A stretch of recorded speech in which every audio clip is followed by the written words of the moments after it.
WGN 교회 성도 여러분, 그리고 인터넷을 통해서 말씀을 들으시는 성도 여러분, 지난주 한 주 동안도 평안하셨습니까? 오늘도 말씀을 우리가 듣기 전에 우리를 팬데믹으로부터 지켜주시는 시편 91편 말씀을 우리가 믿음으로 고백하는 시간을 갖겠습니다. 지극히 높으신 분의 은밀한 곳에 거하는 자는 전능하신 분의 그늘 아래 살리로다. 내가 주에 관하여 말하기를 그는 나의 피난처시며 나의 요새시요 나의 하나님이시니 내가 그를 신뢰하리라 하리로다. 참으로 그가 너를 새 사냥꾼의 덫과 지독한 전염병에서 건져내시리라. 그가 너를 자기 깃털로 덮으시느니 네가 그의 날개 아래 피하리로다. 그의 진리가 너의 작은 방패와 큰 방패가 되리니 네가 밤의 공포나 낮에 날아가는 화살이나 어둠 속에서 만연하는 전염병이나 백주에 황폐케 하는 멸망을 두려워하지 아니하리로다. 1000명이 네 옆에서 10,000명이 네 오른편에서 쓰러질 것이나 그것이 내게는 가까이 오지 못하리라. 오직 네가 네 눈으로 보게 되리니 악인의 보응을 보리로다. 네가 나의 피난처이신 주 곧 지극히 높으신 분을 네 처소로 삼았으므로 어떠한 재앙도 내게 닥치지 못하며 어떠한 전염병도 네 장막에 가까이 가지 못하리라. 이는 그가 너를 위하여 자기 천사들에게 명하시어 너의 모든 길에서 너를 지키게 하실 것임이라. 그들이 그들의 손으로 너를 받들어 네 발이 돌에 부딪히지 않게 할 것이요 네가 사자와 독사를 밟으며 젊은 사자와 용도 발로 짓밟으리로다.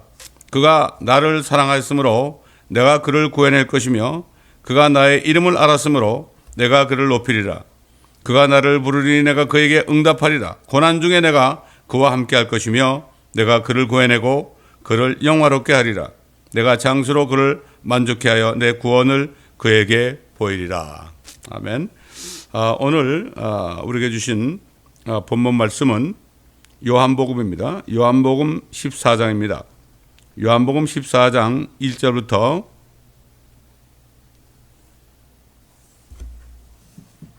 4절까지 제가 봉독해 올리겠습니다. 요한복음 14장 1절로 4절입니다. 너희는 마음에 근심하지 말라. 너희가 하나님을 믿으니 또한 나를 믿으라. 내 아버지 집에는 많은 저택들이 있느니라. 그렇지 않으면 내가 너희에게 말하였으리라. 나는 너희를 위하여 처소를 마련하러 가노라. 내가 가서 너희를 위하여 처소를 마련하면 다시 와서 너희를 내게로 영접하여 내가 있는 그곳에 너희도 있게 하리라. 내가 어디로 가는지 너희가 알고 또 그 길도 너희가 아노라.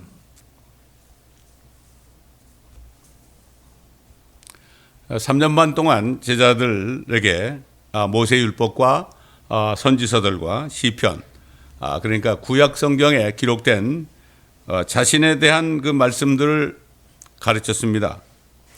그리고 부활하신 후에 제자들에게 나타나셔서 그들의 지각을 열어주셨습니다.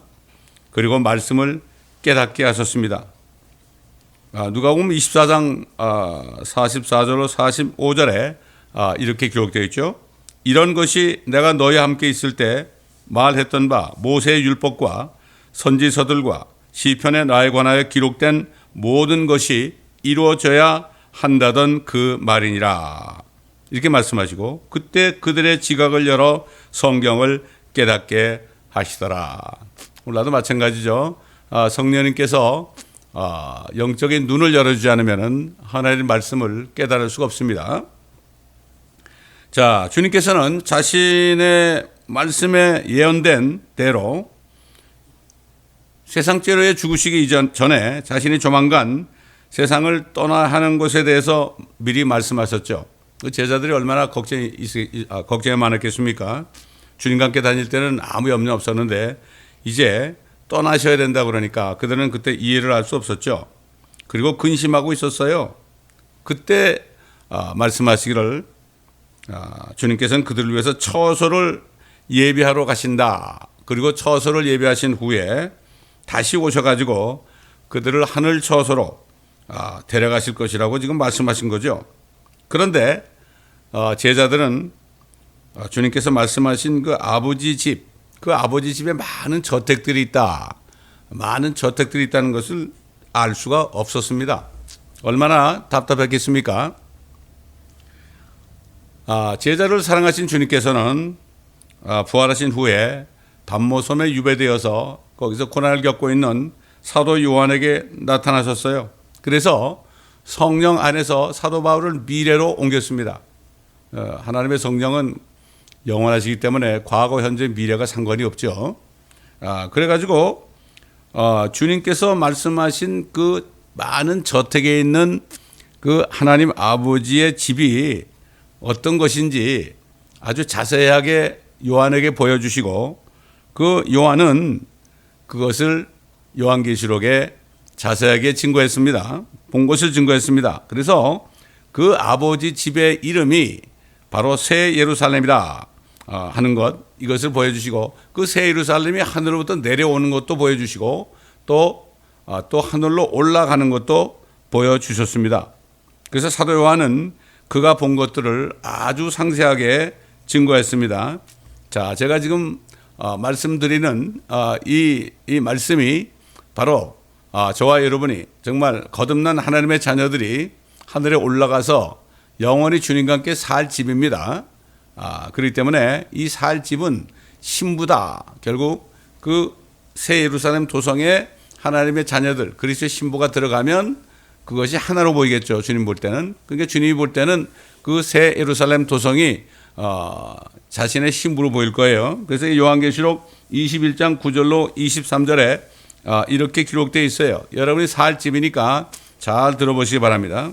또 마지막 7재앙을 가득 담은 7호리병을 가진 7천사 가운데 하나가 내게 와서 나와 대화하여 말하기를, 이리 오라, 내가 너에게 신부인 어린 양의 아내를 보여주리라 하고, 그가 영 안에서 나를 크고 높은 산으로 가서 그 큰 도성 거룩한 예루살렘이 하나님께로부터 하늘에서 내려가는 것을 보여주니, 하나님의 영광이 있어 그 도성의 광채가 귀한 보석 같고 벽옥 같으며 수정같이 맑고, 또 크고 높은 성벽도 있으며 12대문이 있고, 그 문에는 12천사의 이름들이 기록되어 있는데 그것은 이스라엘 자손 12지파의 이름이더라.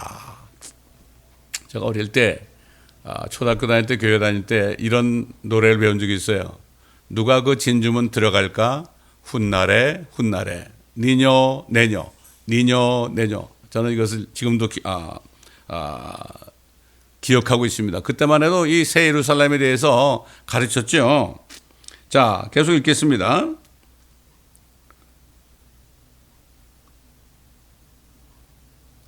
그 문에는 12천사의 이름이 기록되어 있는데 그것은 이스라엘 자손 12지파의 이름이더라.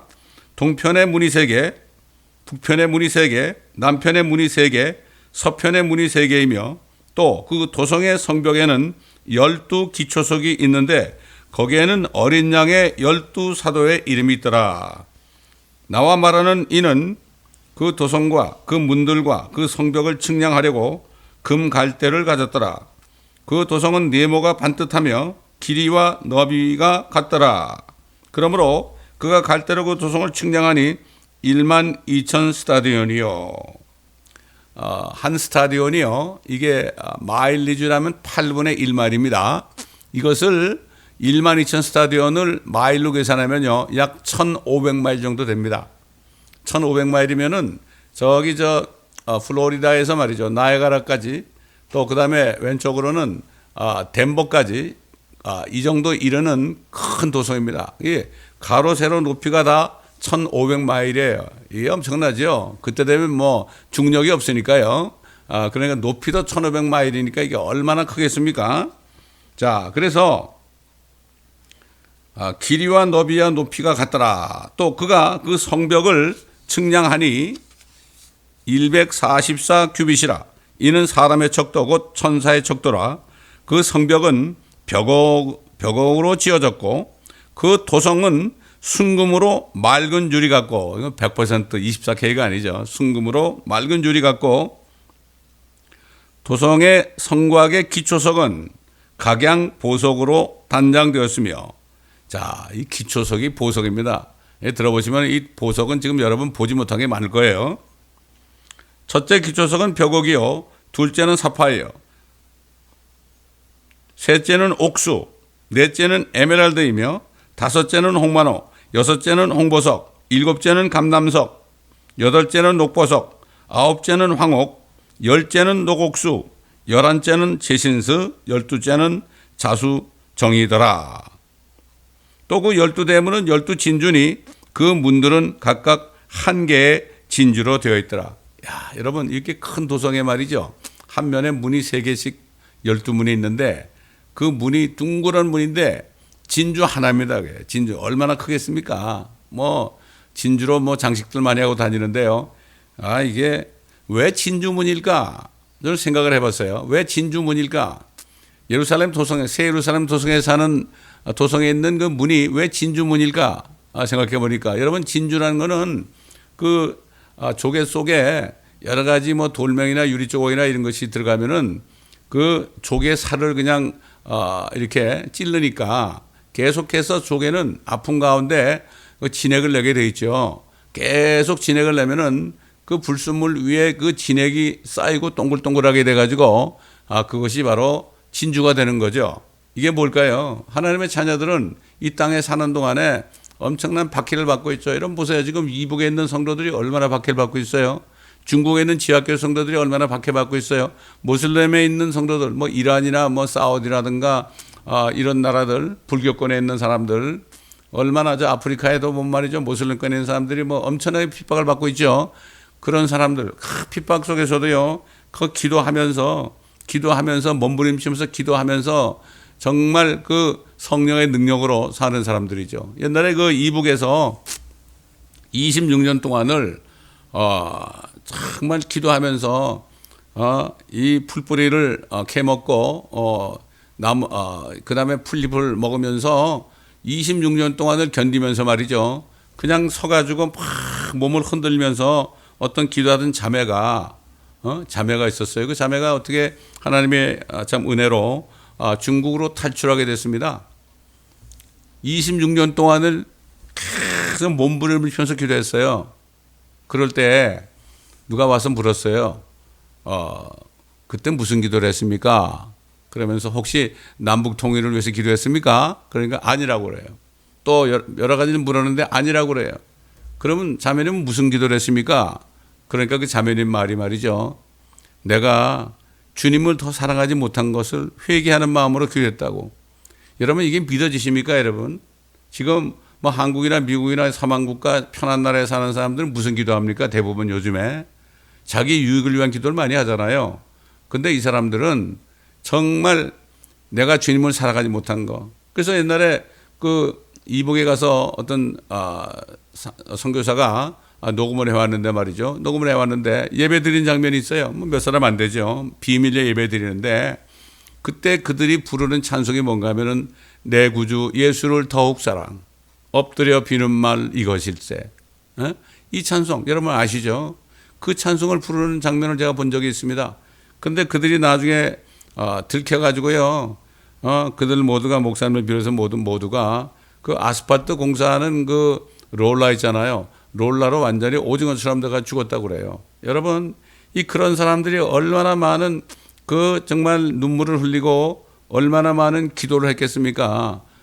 진주. 그럴 때 주님께서는 그들을 진주처럼 아름다운 성도로 만들었죠. 그래서 아마 새 예루살렘 도성에 있는 문은, 진주문은, 둥그런 문은 바로 그래서 그런 것이 아닌가, 이런 생각을 해봅니다. 자, 그 다음에 그 도성의 거리는 순금이며 투명한 유리 같더라. 내가 보니 성 안에는 성전이 없더라. 이는 전능하신 주 하나님과 그 어린 양이 그곳의 성전임이라. 그 도성은 해나 달이 그 안에서 비칠 필요가 없으니 이는 하나님의 영광이 그곳을 비치고 어린 양이 그곳에 빛이 됨이라. 참, 얼마나 여러분, 우리가 정말 살 저택이 이렇게 상상할 수도 없는 영광스럽고 아름다운 곳입니다. 여러분, 상상해 가십니까? 그 하늘집은 뭐 집을 살 때 내는 세금도 없고요. 집을 팔 때 내는 세금도 없고, 또 재산세도 없고요. 거기 뭐 전기세, 뭐 수도세, 가스세 이런 유틸리티 비용도 들지 않죠. 아무 필요 없습니다. 아주 프리입니다. 프리. 에? 영원 무궁토록 하나님 아버지와 우리 신랑이신 예수 그리스도, 어린 양 예수 그리스도와 영원히 살 것입니다. 그렇기 때문에 이 땅에서 집이 없어도요, 상관이 없습니다. 상관이 없어요. 그 집을 생각하면 되는데, 자, 저는 이 장면, 이 새 예루살렘의 모습을 보면서 이런 생각을 해봤어요. 지금 바티칸에 있는 교황이나 사제들과 주교들과 또 그다음에 그들을 따르는 그러한 사람들, 또 배교한 하나님의 종들과 배교한 크리스천 이런들, 이걸 모르는 사람들에게 이것을 좀 보여주셨으면 얼마나 좋을까. 그런데 성경에 기록되어 있는데 이 요한계시록을 읽지도 못하게 하고 강해도 제대로 못하게 하니까 볼 수가 없죠. 이걸 봐도 이것이 무언지 모릅니다. 그래서 대부분 그 학자들이 뭐라고 하면은 이 새 예루살렘 도성은 이거는 하나의 비유로 얘기한 거지 이건 실제 하는 것이 아니다. 이렇게 얘기하고 있습니다. 이게 얼마나 기가 막힌 얘기입니까? 자, 그런데 주님께서 내가 다시 와서 너희를 나 있는 곳으로 다시 오게 해서 함께 살게 하겠다. 자, 이게 언제가 그렇게 될까요? 근데 성령께서는 말이죠. 사도 바울에게 우리가 하늘에 있는 집으로 올라가게 되는 날이 언젠가 여기에 대해서 증거하겠는데 사도 바울은 그날을 그리스도의 날 그랬어요. 그리스도가 이렇게 공중에 나타나서 자기 신부를 데리러 오는 날, 거듭난 하나님의 교회 성도들을 데리러 오는 날이죠. 그게 그리스도 날이고 또 쉽게 얘기하면 휴거의 날이죠. 그는 그날을 휴거의 날이다 이렇게 말했죠. 그래서 사도 바울은 그 영적인 아들 목회자 디모데에게 그 날과 그 그리스도의 왕국, 앞으로 주님이 오셔가지고 이 땅에 세우실 왕국, 이 두 가지를 두고서 명했습니다. 명령을 했어요. 뭔가 보세요. 이게 디모데 후서 4장 1절 5절에 나오죠. 그러므로 내가 하나님과 주 예수 그리스도 곧 그가 나타나실 때죠. 그리스도 날, 휴거의 날이죠. 나타나실 때와 그의 왕국, 천년왕국이죠. 그의 왕국에서 산자들과 죽은 자들을 심판하실 분 앞에서 네게 명하노니, I charge you 그랬어요. 네게 명하노니 너는 말씀을 전파하라. 때를 얻든지 못 얻든지 항상 대비하라. 모든 오래 참음과 교리로 견책하고 책망하며 권고하라. 그리고 또 이렇게 얘기했습니다. 때가 이르리니 사람들이 건전한 교리를 견디지 못하고 그들 자신의 정욕에 따라 가려운 귀를 즐겁게 해줄 선생들을 많이 두리라. 사실 기복적인 그런 말씀, 번영신학을 전할 땐 사람들이 많이 가죠. 많이 갑니다. 그 선생들을 많이 둡니다. 또한 그들의 귀를 진리에서 돌이켜 듣기 싫어합니다. 말씀이 밥 먹여주느냐 지금 당장 급한데 진리로부터 돌이켜 꾸며낸 이야기로 돌리리라. 이 말씀을 들으신 여러분, 교회에서 성경 공부 시간에 참여하고 계십니까?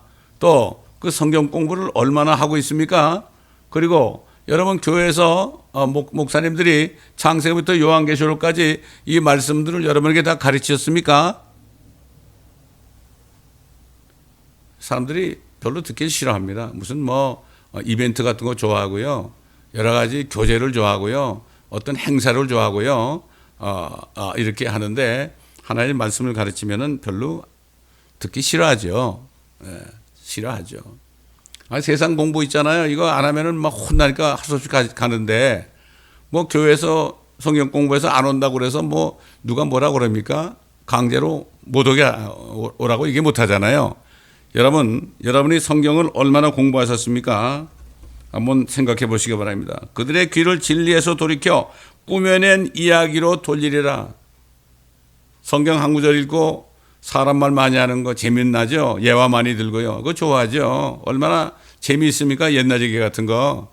꾸며낸 이야기로 돌리리라. 그러나 너는 정신을 차리고, 너 목회자, 너 목사 디모데야, 너는 정신을 차리고 고난을 견뎌야 된다.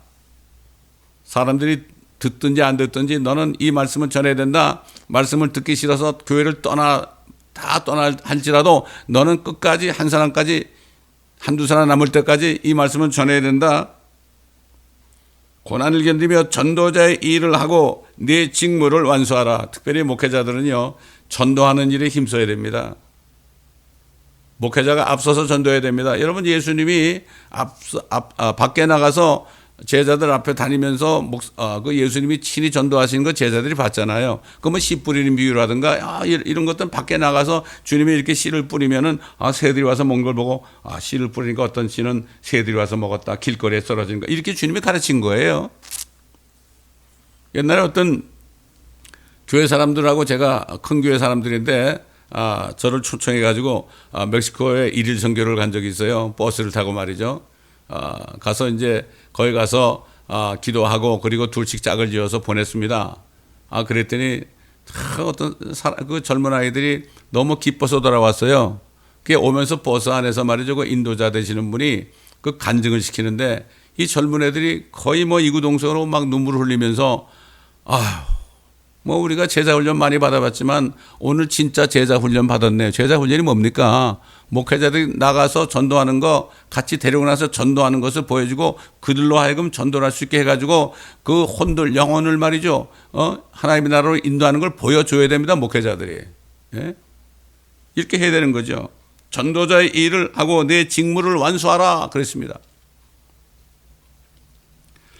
자, 이 특별히 데살로니가 교회 성도들은요, 그렇게 사도 바울을 따라서 그 박해를 받으면서 유대인들에게 그렇게 전도하면서 엄청난 박해를 받았어요. 그들이 그 베레 지방까지 갔을 때 그 유대인들이 거기까지 따라와 가지고요, 그들을 그렇게 핍박을 했습니다. 그러니까 그들은 자나깨나 기다리는 거 하나예요. 그리스도의 날이에요. 주님이 나타나셔야만 그들이 이제는 위로를 받기 때문에 하늘나라 가기 때문에 그들은 그냥 노심초사 자나깨나 그들은 그리스도의 날, 휴거의 날만 바라보고 있었어요. 너무나 원했습니다. 그럴 때 사도 바울이요, 그들의 심정을 아시고 이렇게 얘기했죠. 데살로니가 후서 2장 1절로 3절 보면, 형제들아, 우리 주 예수 그리스도의 오심과 휴거의 날이죠. 오심과 그 앞에 우리가 모이는 일, 주님이 공중에 오실 때 올라가가지고 그 앞에 모이는 일이죠. 모이는 일에 관하여 이제 너에게 간구하노니 영으로나 말로나 또는 우리에게서 받았다고 하는 편지로나 그리스도의 날, 휴거의 날이 가까웠다고 마음이 쉽게 흔들리거나 두려워해서는 안 될 것이라. 아무도 어떤 모양으로든지 너희를 미혹하지 못하게 하라. 옛날에도 그 보면 시한부 종말론자들이 1992년 10월 28일인가 그때 주님이 오신다고 밤 12시 오신다 해가지고 얼마나 많은 사람들이 미혹을 당했습니까? 그들이 너무나 기다리다 보니까 그렇게 미혹을 당했겠죠. 예? 그렇죠. 기다리지 않는 사람들은 미혹당할 일도 없죠. 자, 두려워해서는 안 될 것이라. 아무도 어떤 모양이든지 너희를 미혹하지 못하게 하라. 자, 보세요. 사도 바울이 언제 이런 일이 일어날 때 무슨 일이 일어날 건가 이걸 얘기했어요. 이는 먼저 배교하는 일이 이르지 않고 배교를 falling away 그랬습니다. 예수 그리스도로 떨어져 나가는 거예요. 요즘 다 떨어져 나갔죠, 많이. WCCW의 NCCK 이게 뭡니까? 예수만이 그리스도는 거기서 떨어져 나가. 이게 배교입니다. 말씀으로 떨어져 나가. 말씀이 누굽니까? 예수 그리스도가 말씀 아닙니까? 떨어져 나간 거예요. 먼저 배교하는 일이 이르지 않고 그 배교가 이루어져야 된다. 이미 배교가 일어났죠. 그리고 작년 6월 23일 날 종교통합이 서명을 하려고 했는데 팬데믹 때문에 못했지만은 실질적으로 캐톨릭과 모슬렘이 모여가지고 모든 종교를 이미 통합했습니다. WCCW의 NCCK는 이미 그 안에 들어가 있죠. 배교가 끝났습니다, 여러분. 더 이상 무슨 배교가 필요합니까? 로마 캐톨릭 교회는 이미 배교한 지 옛날이고요. 저게 바벨론 종교에 연합했잖아요. 배교한 지 옛날이죠. 그래서 창녀라고 그러는 거죠. 자, 이 일은 벌써 이루어졌습니다. 그 다음에 두 번째, 또 그 죄의 사람 곧 멸망의 아들, 이게 적그리스도죠. 멸망의 아들이 나타나지 않고서는 나타나야 된다 이거예요. 그날이 오지 아니함이라. 자, 말씀드린 배교는 이미 다 이루어졌습니다. 지상의 대부분의 교회들이 창녀교회 로마 카톨릭과 함께 배교해서 모든 종교를 통합하는 일에 동참했습니다. 아주 지극히 소수. 성경대로 믿는 바이블 빌리버 외에는 뭐 다 이렇게 됐죠. 로마 카톨릭은 종교를 통합하기 전에 WCCW, ENCCK를 통하여 대부분의 교회들을 배교에 동참하게 오래전에 했습니다. 이제 남은 일은 적그리스도가 나타나는 일만이 남아 있습니다. 자, 오늘날 우리가 잘 알죠. 딥스테이트, 뉴월드 오더, 글로벌리스트, 일루미나티, 프리메이슨 이렇게 알려져 있죠. 온 세계를 통합하는 거. 온 세계를 통합하는 거. 그런 세력들이 벌써 나타나고 있죠. 그러한 거대한 조직이 온 세상 나라들을 접수했어요. 이미 다 노예로 만들었습니다. 노예로 만들었죠. 이걸 요즘에 이제 우리가 보고 있습니다. 보고 있습니다. 드러나고 있습니다. 그 세력들이 어떤 사람들인지 드러나고 있습니다. 미국뿐만 아니라 한국까지도 이미 거기 들어가 있습니다. 뭐 유럽도 마찬가지고요. 중국도 마찬가지고 온 나라가 지금 딥스테이트에 지금 완전히 들어간 지 옛날입니다. 이게 드러나고 있을 뿐입니다. 지금 이제 거기에서 적그리스도가 곧 나옵니다. 이제 사탄에 속한 정사들과 권세들과 세상의 어두운 주관자들과 악한 영들이 정치, 경제, 사회, 문화 등 모든 부문에서 온 세계를 접수하고 장악하고 있는 거. 이걸 보지 못해요, 사람들이. 이걸 보지 못해요. 이걸 볼 수 있어야 됩니다. 에? 옛날에 그 이스라엘도 말이죠. 하나님을 떠나가지고 참 진리를 찾지 않고 공의를 구하지 않고 그 선지자 예레미야 때 말이에요. 예레미야 한 사람 외에는 모두가 다 배교했습니다. 근데 그들은 자기들이 어떻게 배교한지 몰랐어요. 그렇기 때문에 예레미야가 그렇게 이러다 너희들 이제 바벨론에 의해서 노예로 끌려갈 것이다 그렇게 얘기해도 그들은 알 수가 없었어요. 뭐 먹고 사는 일 뭐 괜찮으니까 알 수가 없어요. 그 세력, 그 사탄에 의해서 자기들이 그렇게 완전히 그 속에 들어간 거, 사탄의 손아귀에 들어간 것을 그들은 알 수가 없었습니다. 오늘도 마찬가지입니다. 그냥 먹고 살 것만 있으면 되잖아요. 미국도 보세요. 뭐 햄버거 먹고 코카콜라 먹고 그냥 뭐 이렇게 살면 그것으로 만족하죠? 만족합니다. 그 사람들을 완전히 바보로 만들어놨죠, 지금. 이게 우민 정책이라고 그러죠, 이게. 뉴 월드 오더 세력이 하는 게 바로 사람들을 우민 아주 어리석게 만들어가지고요. 그래가지고 결국은 노예로 만드는 거죠. 완전히 그 자기네 정부에 완전히 의존하게 하는 거죠. 그런 겁니다. 성경은 지금은 잠시 막는 자가 있어서 당장은 지금 적그리스도가 나타나지 않고 있지만 막는 자가 있지만은 이게 조만간 옮겨지게 되게 되면요 적그리스도가 나타날 것이라고 그랬습니다. 네, 지금은 누가 잠깐 막고 있습니다. 잠깐 막고 있습니다. 그러나 이제 시간 문제라는 걸 우리가 알아야 됩니다. 자, 그 다음에 또 오래전에 말이죠. 하나님께서 바벨론 왕 느부갓네살에게 아주 무서운 꿈을 꾸게 하셨습니다. 그리고 그 꿈을 그 당시 선지자 다니엘을 통해서 해석하게 하셨어요. 바벨론이 통치하게, 이스라엘을 멸망시키고 바벨론이 통치하게 된 것이 바로 이방인의 때 시작이죠. 이방인의 때가 시작된 바벨론으로부터 그 다음에 나타난 나라가 메데 페르시아죠. 메데 파사죠. 그 다음에 또 그리스가 일어났죠. 그 다음에 로마 제국이 일어났죠. 이걸 미리 보여줬습니다. 그리고 나중에 그 로마가 이제 결국은 열 나라로 쪼개지는 거, 이것을 미리 보여주고 그때가 되면은 먼 세상 나라들이 심판을 받게 될 것이다. 이것을 보여줬는데요. 그 열 나라는 바로 요한계시록에 적그리스도가 열 뿔을 가졌죠. 열 뿔인데 그 뿌리 위에 왕관을 씌워줬습니다. 이게 앞으로 적그리스도가 나타나면은 이 열 왕들을 세우고 잠시 동안 그들을 왕으로 삼았다가 나중에 적그리스도가 완전히 그들을 제치고 독재하게 되는 이러한 상황이 요한계시록에 기록되어 있죠. 자, 그래서 이 바벨론 왕이 꾼 아주 무서운 꿈 말이죠. 큰 형상이 나타난 거 아닙니까? 그 꿈의 해석을 통해서 우리에게는 지금 우리가 살고 있는 시대가 언제고 얼마나 휴거가 가까웠고 얼마나 대환란이 가까웠고 얼마나 천년왕국이 가까웠다는 것을 또 우리에게 지금 알게 하고 있습니다.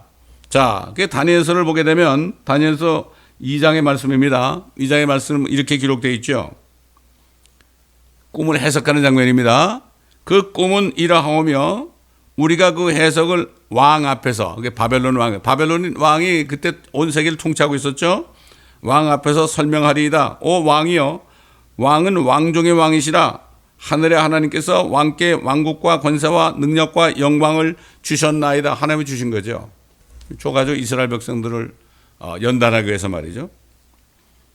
그 다음에 왕 이후에 왕보다 못한 다른 왕국, 이게 메데 페르시아죠. 메데 파사죠. 일어날 것이요. 또 다른 왕국, 셋째 왕국, 이건 그리스입니다. 알렉산더 대제죠. 그리스. 그 다음에 메데 나라는 다리오, 페르시아는 고레스죠. 그리스가 롯으로 일어나 온 세상을 다스리게 되리이다. 그 다음에 넷째 왕국, 이게 로마입니다. 넷째 왕국은 철같이 강한 왕국이 될 것이니 철은 모든 것을 산산조각을 내며 이기는 것이라. 철이 모든 것을 부수는 것 같이 그 왕국이 산산조각을 내고 깨뜨릴 것이니이다. 그 다음에 그 일부는 토기장이의 진흙이며 일부는 철인 발과 발가락. 그걸 왕께서 보셨으니 그 왕국이 나뉘어질 것이며 왕께서 철과 차진 진흙이 섞인 것을 보셨으니 그 왕국에는 철의 강함이 있을 것이니이다.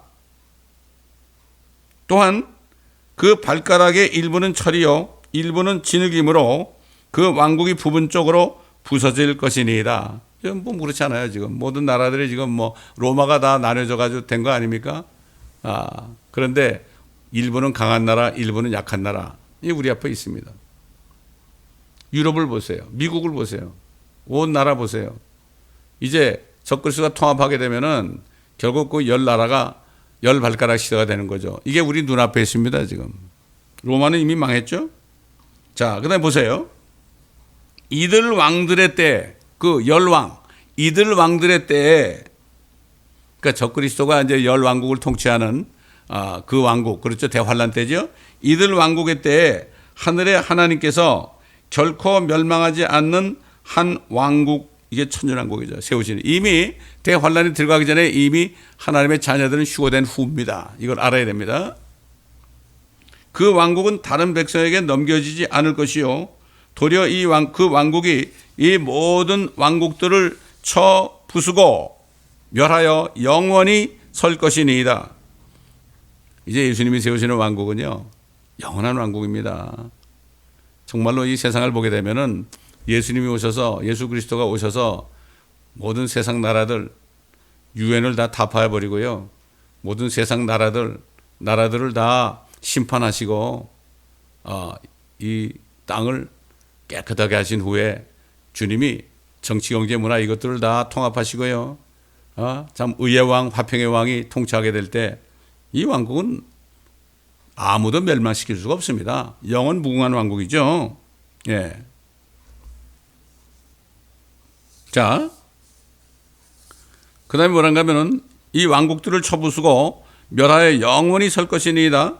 왕께서 사람의 손을 대지 않고 산에서 떨어져 나간 돌, 이게 산에서 돌이 딱 떨어지더니 말이죠. 그 발가락을 친 거죠. 떨어져 나간 돌과 그 돌이 철과 녹과 진흙과 은과 금을 산산조각을 내는 것을 보신 것은, 그걸 봤습니다. 얼마나 무섭겠습니까? 꿈에서. 위대하신 하나님께서 이후에 있을 일을 왕께 알게 하신 것이니 그 꿈은 분명하고 그 해석은 확실하나이다. 다니엘은 하나님의 지혜를 가지고 말이죠. 다니엘이 기도할 때요, 하나님이 가르쳐 줬어요. 기도할 때. 다니엘의 말을 들은 느부갓네살은요, 엎드려서 다니엘에게 경배했습니다, 여러분. 그 엄청난 느부갓네살 왕이 말이죠, 온 세상을 통치하는 왕이 그 포로로 잡혀온 그 청년 다니엘 앞에 무릎을 꿇고 절했어요. 경배를 했습니다. 여러분 어떻게 생각하십니까? 하나님의 말씀을 전하는 다니엘 앞에 그렇게 했단 말이죠. 그리고 그 자기 부하들로 하여금 예물과 향품을 그에게 바치도록 명령했어요. 당시 온 세상을 통치하던 바빌론 왕이 포로로 잡혀온 청년 다니엘이 전한 하나님의 말씀을 듣고 그 앞에 엎드려서 경배했는데, 오늘날 로마 가톨릭 교황을 비롯하여 수많은 사제들과 목사들과 교인들 중에 다니엘을 통해 예언한 하나님의 말씀, 지금 읽은 이 말씀 말이죠. 이 말씀을 듣고 그 말씀 앞에 경배를 드리고 있는지, 하나님이 이제 심판하시겠구나, 그리스도의 왕국이 오겠구나, 이걸 믿고 경배하는 사람이 얼마나 되겠습니까? 생각해 볼 때 산돌이신, 예수님이 산돌입니다. 리빙 스톤이죠. 살아있는 도지란 말이죠. 산돌이신 예수 그리스도께서 배교한 세상 교회들과 나라들을 산산조각 내며 심판하시는 날이 얼마나 가까운지 우리는 너무도 절실한 마음으로 깨달을 수 있어야 되는 것입니다. 여러분 어떠십니까? 이게 절실한 마음이 생깁니까? 평안하다, 안전하다고 생각하십니까? 이제 앞으로 조금만 있으면 평안하다, 안전하다는 그때가 이제 곧 올 겁니다. 그때 주님이 공중에 나타나실 것입니다. 사람의 손을 대지 않고 그냥 돌이 산에서 뚝 떨어져 나갔어요. 그 돌이 세상 나라들을 산산조각 내신 것은 사도 바울이 증거한 말씀을 우리가 들어보면 알 수가 있습니다.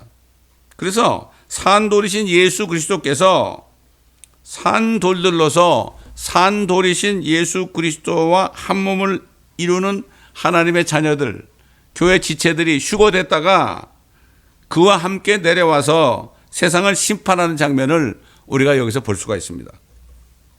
그리고 그 모든 형상이 다 티끌처럼 날아가 버리고 그 돌을 친, 그 형상을 친 돌이 온 세상에 태산을 이뤘다. 이 말씀 속에서 우리는 참 그 천년왕국 때 우리가 받을 소망이 어떤 것인지 알 수가 있죠. 그 사도 바울이 이렇게 증거했어요.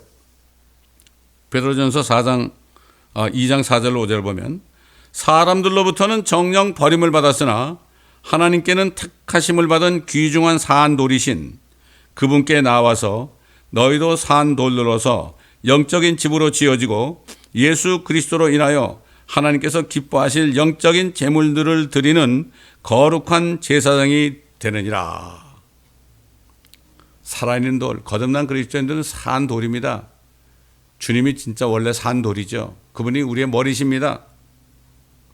그래서 마지막으로 다시 한번 다니엘서 2장 34절과 35절을 보겠습니다. 왕께서 보셨는데 손으로 다듬지 아니한 돌이 철과 진흙으로 된 그 형상에 발을 쳐서 산산이 부수니 그 철과 진흙과 녹과 은과 금이 함께 산산이 부서져서 여름 타작마당에 쭉정이 같이 되어 바람에 날려 사라져 간 곳이 없어졌으며, 세상 모든 것이 없어지는 거예요. 다 없어집니다. 사탄이 만드는 거 다 없어집니다. 그 형상을 친 돌은 우리 주님이죠. 또 성도들이죠. 태산을 이루어서 온 세상을 가득 채웠나이다. 온 세상에 이제는 하나님의 자녀들, 하나님의 백성들로 가득 채울 거란 말이죠. 이게 수천 년 전에 선지자 다니엘을 통해서 하나님이 친히 가르쳐준 예언입니다. 그렇기 때문에 지금이야말로 이제 뉴 월드 오더, 글로벌리스트, 딥스테이트, 일루미나티 이 세력들이 이미 온 세상을 장악하고 있고 그들이 영원히 통치할 것 같지만요, 이제 조만간 그들은 이제는 주님에 의해서 다 소멸될 것입니다. 이 말씀을 믿어야 됩니다. 그때 옛날 성도들은 주님이 오시는 날만을 고대했고, 주님이 오셔서 주님을 만나서 혼인잔치하고 주님과 함께 내려와서 이 세상을 심판하는 이 소망 속에서 왕 같은 제사장들이 되는 이 소망 속에서 살았습니다. 그러나 불행하게도 지금 마지막 때는 이러한 소망을 가진 사람이 거의 없어요. 제가 교회 다니는 사람들 만나서 이렇게 얘기해 보면 전혀 뭔지도 몰라요. 휴거가 뭔지도 모르고, 대환란이 뭔지도 모르고, 천년왕국이 뭔지도 모르고 새하늘과 새 땅이 뭔지도 모르고 그러면서 또 신천지는 잘 속아 넘어가요. 이거 참 정말 그 미혹입니다. 이게 신천지 그럼 뭐 새하늘과 새 땅 아닙니까? 그러니까 새하늘과 새 땅 얘기하면 또 신천지냐고 그래요. 이렇게 보면은 얼마나 사람들이 어리석은지 모르죠. 왜 그런가 하면은 하나님께서는요, 이 우상을 섬기는 사람, 정욕으로 사는 사람들은 거짓을 믿게 한다고 그랬어요. 옛날 이스라엘 백성들이 우상 섬기고 타락했을 때 하나님이 나타나서 가지고 이사야에게 내가 누구를 보낼고 내가 여기 있나이다 그랬죠. 그때 뭐라고 그랬습니까? 보통 그 전도하러 보냈다고 그러는데 전도하러 보낸 게 아닙니다. 그래 네가 가서 저들의 눈이 멀어서 보지 못하게 하고 귀가 닫혀서 듣지 못하게 하라 그랬어요. 이거 완전히 저주 속에 집어넣은 겁니다. 지금 마지막 때 이런 시대가 됐어요. 그렇기 때문에 사람들이 눈이 멀고 귀가 멀어서 참 진리를 보지 못하고 참 오시는 주님을 보지도 못하고요. 앞으로 될 일을 알지를 못하는 이런 때가 됐어요. 그래서 소경이 소경을 인도한다고 그랬습니다. 여러분이 섬기는 목회자들은 혹시 소경이 아닙니까? 여러분은 소경이 아닙니까? 주님께서 그랬죠. 소경이 소경을 인도한다. 그러니까 저 둘을 그대로 두어라. 저 둘이 다 구덩이에 빠질 것이다. 구덩이가 뭐죠? 지옥 구덩이죠. 이런 시대예요. 또 말씀드리지만은 여러분이 WCC나 WEA나 NCCK에 속한 교회에 있다면은 당장 예수 그리스도를 믿어서 구원받고요. 나오시기 바랍니다. 여러분이 바티칸에 속한 교회에 있습니까? 속히 나오시기 바랍니다. 이거는 마지막 경고입니다. 사랑의 경고입니다. 여러분 예수 그리스도를 믿고 성령을 받으셨습니까? 사도 바울이 그랬죠. 너희가 믿음에 있는가? 여러분 교회 다니시는 분들에게 말씀드리겠습니다. 캐톨릭 신자나 개신교 신자나 차별 없이 말씀드리겠습니다. 사도 바울이 고린도후서 13장 5절에 보면 그랬어요. 너희가 믿음에 있는가? 너희가 정말 예수를 믿는가? 자신을 시험해보고 자신을 확증하라. 너희 안에 그리스도가 계신 것을 너희 스스로 알지 못하느냐? 그러면 너희는 버리는 자 아니라. 버리는 게 뭡니까? 하늘에 못 가고 지옥에 떨어진다는 얘기입니다. 하늘 아니면 지옥입니다. 천국 아니면 지옥이란 말이죠. 이걸 분명히 알아야 됩니다. 여러분 이제 별로 시간이 없어요. 이제 시간이 없습니다. 정말 그렇기 때문에 저는 여러분을 사랑하는 마음으로 간곡히 부탁드리는 겁니다. 여러분이 죄인인 걸 깨달으셨습니까? 여러분 안에 13가지 죄가 박혀있는 것을 여러분 아십니까? 그건 모르신다면 마가복음 7장을 읽어보세요. 사람 마음속에서 나오는 게 악한 생각과 간음과 음행과 도적질과 살인과 이런 것들 13가지가 있어요. 그렇기 때문에 그런 죄를 짓고 사는 겁니다. 살인하는 사람들 손가락질 하지 마세요. 그 살인은 모든 사람 속에 있어요. 믿지 않는 사람 속에 있어요. 그러나 예수 그리스도를 믿을 때 그 예수의 피가 안에 들어와서 그 모든 죄들을 제거합니다. Take away. 그래서 예수님을 뭐라고 그랬죠? 사도 요한이, 침례 요한이 보라 세상 죄를 제거하는 하나님의 어린 양이로다.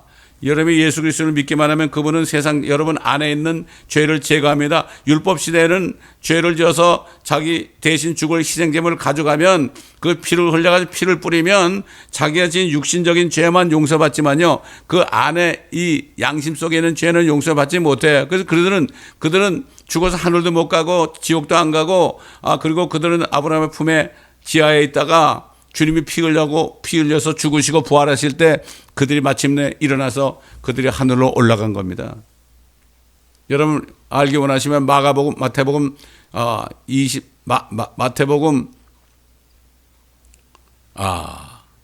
27장 51절 이하를 읽어보시기 바랍니다. 그 광경을 보던 백부장과 예수의 무덤을 지키던 군사들이요. 이 예수란 분은 정말 하나님의 아들이었도다 그랬어요. 지금 그럴 때 오늘은 지금이 구원받을 때 은혜 받을 때입니다. 바로 예수 그리스도 내가 죄인임을 알고 예수 그리스도를 내가 온전한 구세주로 유일한 그리스도로 믿고 그분을 여러 번 모셔드리면 모든 죄가 제거될 때 그 증거로 성령께서 여러분 안에 들어오십니다. 그러면은 이 땅에 사는 동안에 이미 천국관과 마찬가지로 안에 마음속에 하나님의 나라가 왕국이 이루어져서 먹고 마시는 것이 아니라 이것은 성령 안에서 의와 화평과 기쁨이라고 그랬습니다. 천국 생활은 이 땅에서부터 하는 거죠. 죽어서 하는 게 아닙니다. 여러분 그렇기 때문에 아직까지도 여러분 안에 그리스도가 살아계신 것을 스스로 알지 못하면 여러분 목사님들에게 물어보지 마세요. 그들은 몰라요.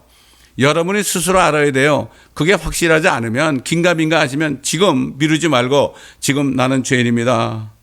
죄인인지 모르고 살았습니다. 어디로 가는지도 모르고 살았습니다. 나는 교만한 사람입니다. 그러나 오늘 내가 죄인임을 깨닫고 나 때문에 십자가에 달려서 비참하게 죽으시고 부활하신 예수님, 하나님이신 예수 그리스도를 내가 오늘 정말 믿고 영접하오니 내 안에 양심 속에 있는 모든 죄들을 다 제거하시고 성령을 주셔서 자녀 삼아 주시고 이제는 주님 오시는 그날을 바라보며 살 수 있도록 도와주옵소서.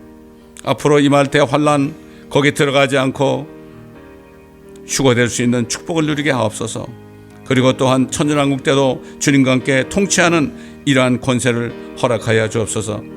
여러분 이렇게 아주 너무나 쉽게 얘기해 놨어요. 근데 신학자들이 나가지고 구원받는 걸 어렵게 해놔가지고요. 사람들이 구원받는 게 어려운 줄 알아요. 하늘 가는 게 어려운 줄 알아요. 그렇지 않습니다. 모든 일을 주님이 예수님이 다 하셨어요. 우리는 믿기만 하면 됩니다. 믿고 그분을 모셔드리면 됩니다. 그렇기 때문에 이렇게 쉬운 구원의 복음을 사탄의 종들이 다 이것을 버려놨습니다. 그렇기 때문에 여러분 어렵게 생각하지 마시고 오늘이 바로 여러분 구원받을 때고 은혜 받을 날입니다.